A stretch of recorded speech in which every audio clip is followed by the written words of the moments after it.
આપણે તો એક જ પરંપરા પડી ગઈ છે કે સાંજ પડે એટલે કેક લઈ આવી અને કેક લાવી અંધારું કરી મીણબત્તી પેટાવી વળી પાછી ફૂંક મારી અંધારું કરી અને પેલી કેક કાપણ. આ એક જ.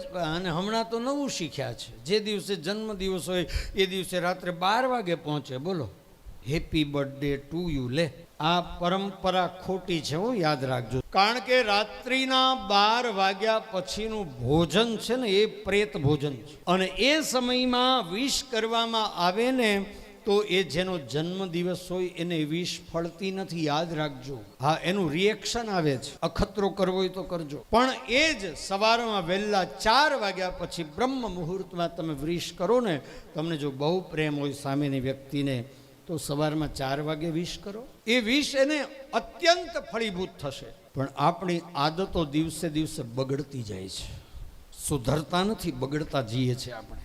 આપણે સુધરવાની જરૂર છે, અને આપણે આપણા બાળકોને પણ સુધારવાની જરૂર છે. આપણા બાળકોને કંઈ નહીં તો સત્યનારાયણ ભગવાનની પૂજા કરો સવારમાં, ત્યાં બેસાડી અને આપણા બાળકને આપણી સનાતન સંસ્કૃતિ શીખવાડો.